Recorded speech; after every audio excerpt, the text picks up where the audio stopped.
Democrats lost the entire Hispanic vote for a generation. Radical, self-righteous white liberals have been protesting across the country, demanding Nicolas Maduro be released, even clashing with and trying to silence Venezuelans who are celebrating Nicolas Maduro being arrested. And the message could not be clearer. Democrats aren't just pro-illegal alien. They're not just pro-Somali fraudster. They're not just pro-criminals terrorizing our city streets. They are pro-narco dictator who starves his own people. As always, like the video and subscribe to the channel, but let's start with seeing Nicolas Maduro getting perp walked into the DEA office in New York City.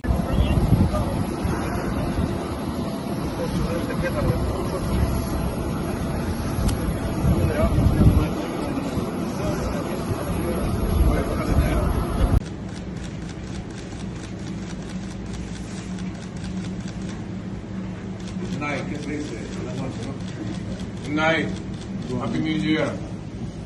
That was one of the most badass things I've ever seen. Make sure you smash the like button. Only our president could do that. In 2024, Maduro lost an election and refused to relinquish power. And Democrats across the board condemned him and called for him to be removed from power. In fact, Joe Biden raised the bounty on Nicolas Maduro to $25 million. He even let in 600,000 Venezuelans because Maduro was so oppressive and dangerous.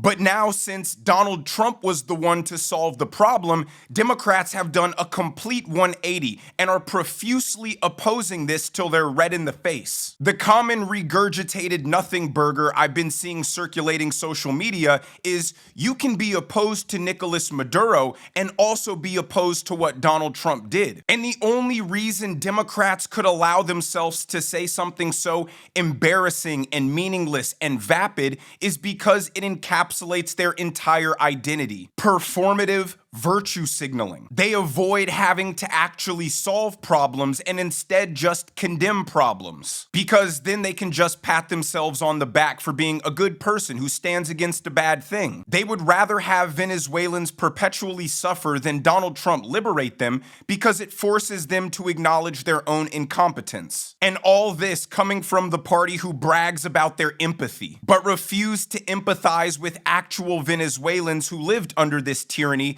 because it contradicts their sense of moral and intellectual superiority. And that's how you get a clip like this out of Times Square, where a bunch of elitist white socialists are browbeating Venezuelans on why they're wrong for being happy about Maduro getting arrested.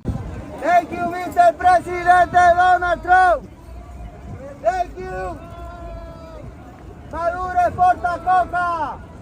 Maduro narcotraficante. Venezuela libre. Regresen, que en Estados Unidos no lo quieren. Regresen, que Trump no lo quiere. Regresen, que Trump no lo quiere. Democrats are going to lose the 2026 and 2028 elections and then pretend to be baffled as to why. This is why. You are a bunch of pretentious elitists who demand everybody submits to your distorted worldview because you simply think you know better than everybody. And one thing all Hispanics understand and sympathize with is narco dictators ruining their home countries. And you are supporting and defending this guy and condemning the United States for removing him from power without losing a single American soldier or killing any Venezuelan casualties. That is the most righteous, just, and symbolic thing the United States could possibly do. This is the end result of Democrats committing to being the opposition party. You can only oppose common sense, humanity, rationality, and reason for so long before you inevitably offend and repulse every single demographic and voting bloc. But while we're in New York City, let's hear from newly elected socialist Mayor Zohran Mamdani about how he feels. As well as other members of my team, I called the president and spoke with him directly to register my opposition to this act and to make clear that it was an opposition based on being opposed to a pursuit of regime change, to the violation of federal international law, and a desire to see that be consistent each and every day. And what was his response to you in that conversation? I registered my opposition, I made it clear, and we left it at that. The socialist left has to ignore the tears of joy coming from the Venezuelan people because it's a direct attack on their socialist ideology. Venezuelans celebrating the arrest of an oppressive socialist dictator whose policies destroyed the wealthiest country in South America weakens their case for why socialism would be so beautiful here. They must arrogantly dismiss the stories of the terrors of socialism because it forces them to confront the flaws in their own ideology.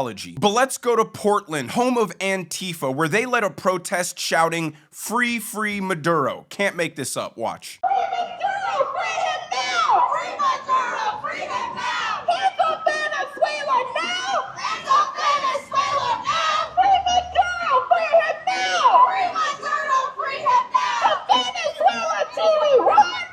Venezuela to Iran! No more sanctions, no more bombs! No more sanctions, no more bombs!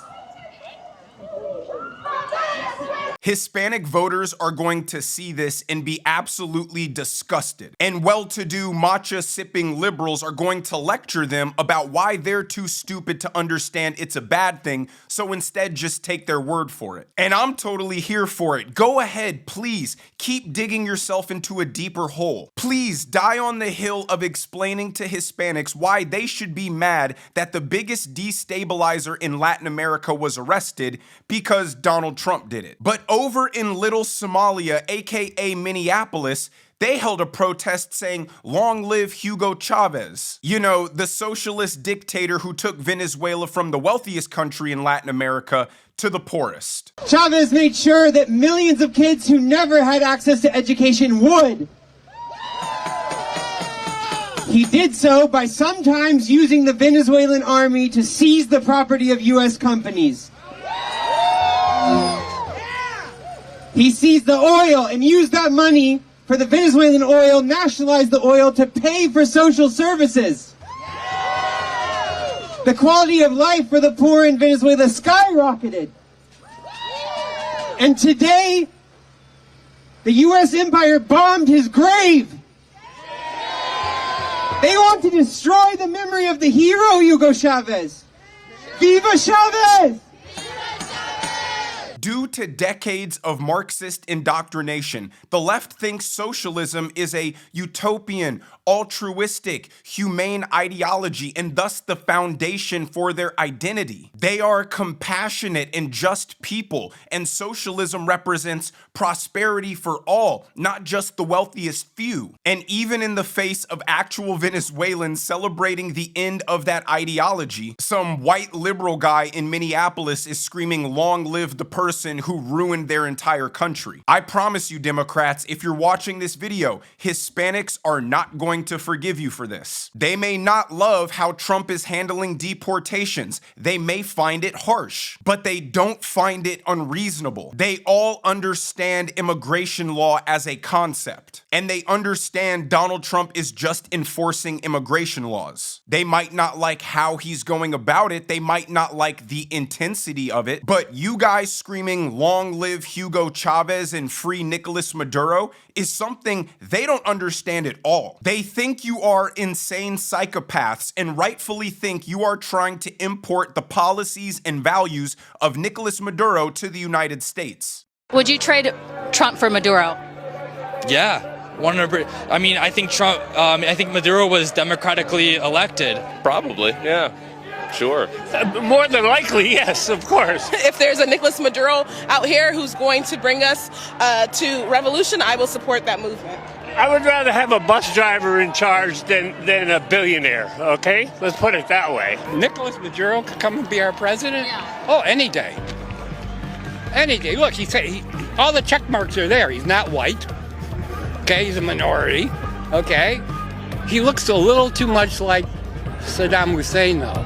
They see that the left wants totalitarian government control just like in Venezuela, and that you would rather see tens of millions of Venezuelans continue to suffer than see Donald Trump save the day. Let's watch this clip from Chris Van Hollen, the senator who went to El Salvador to sip margaritas with Kilmar Abrego Garcia back in 2024, condemning Maduro for stealing the election, and then we'll look at his tweet from yesterday, and you guys tell me if you see a bit of a contradiction.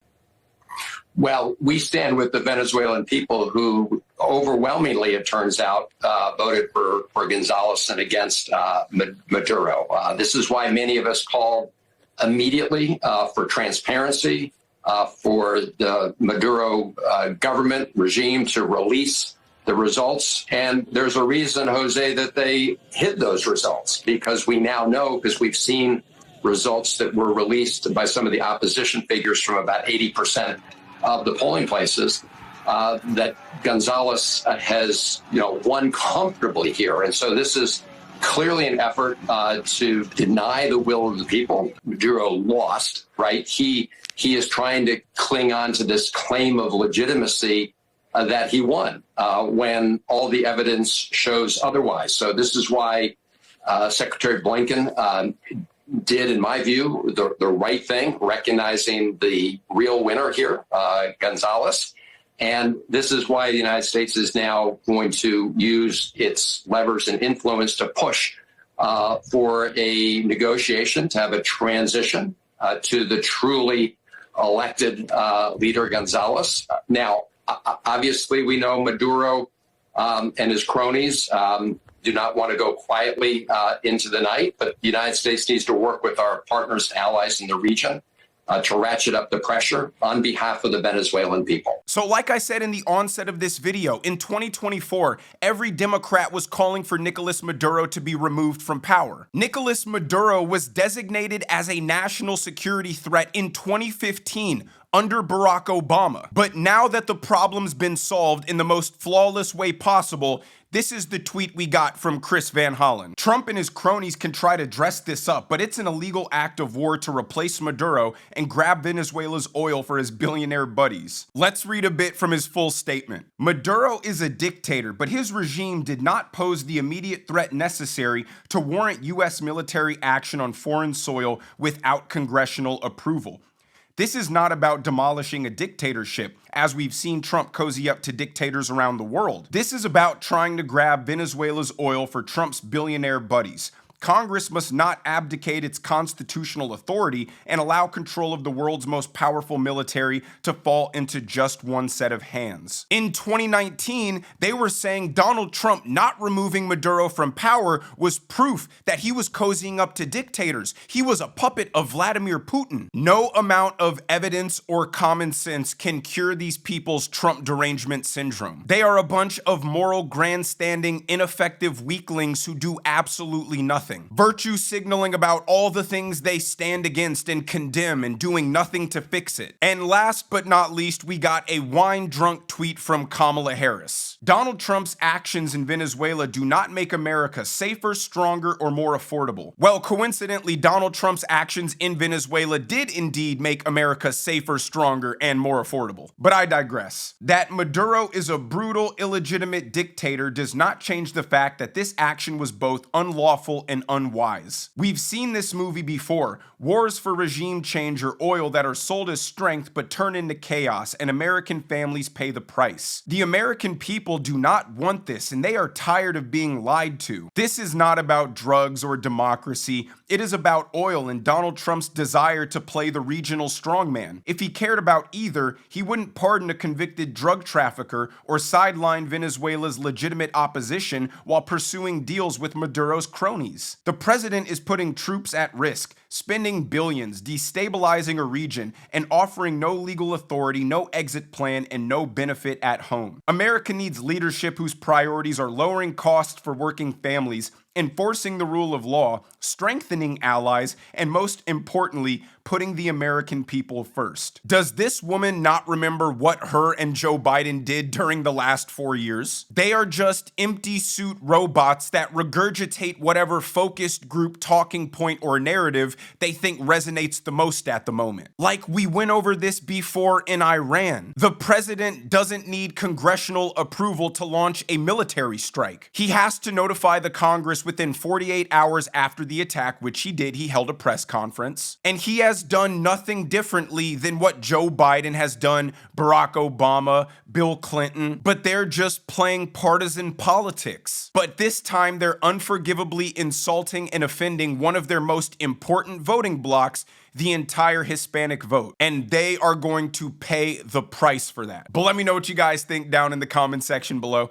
If you enjoyed the video, make sure you hit that like button. Make sure you subscribe to the channel if you have not already. Turn on those notification bells so you never miss a video.